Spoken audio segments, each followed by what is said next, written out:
Hello friends, তোমরা অনেকেই হয়তো জানো কিছুদিন আগেই আমার মেয়ের বিয়ে হয়েছে। বিয়ের নানা অনুষ্ঠানে প্রচুর গিফট পেয়েছে। সেই গিফটগুলো সব তোমাদের দেখানো সম্ভব হয়নি। তো নো বোকার্স থেকে এখন লোক এসেছে, সেগুলো র্যাপ করে ব্যাঙ্গালোরে আমরা পাঠিয়ে দেবো।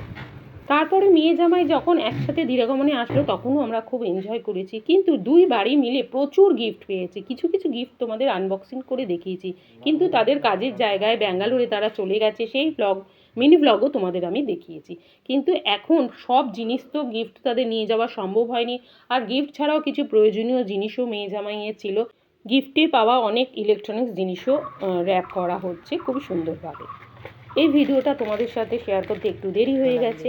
নৌবকাশ থেকে যারা এসেছিলেন তারা খুব সুন্দর করে র্যাপ করছিল, আমি সেটা দেখছিলাম। বক্সের মধ্যেও খুব সুন্দর করে কার্টুনের মধ্যে জিনিসগুলো ঢোকাচ্ছিল।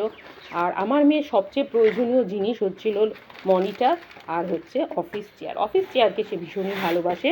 আর আমি দাঁড়িয়ে দাঁড়িয়ে সেটাই দেখছিলাম যে কি সুন্দর করে তারা চেয়ারটাকে র্যাপ করছে। খুবই ভালো করে, একটা জিনিসও নষ্ট হয়নি। খুব সুন্দরভাবে ব্যাঙ্গালোরে 7-8 দিনের মধ্যেই পৌঁছে গেছিলো। এই ভিডিওটা যদি ভালো লেগে থাকে তোমরা একটা লাইক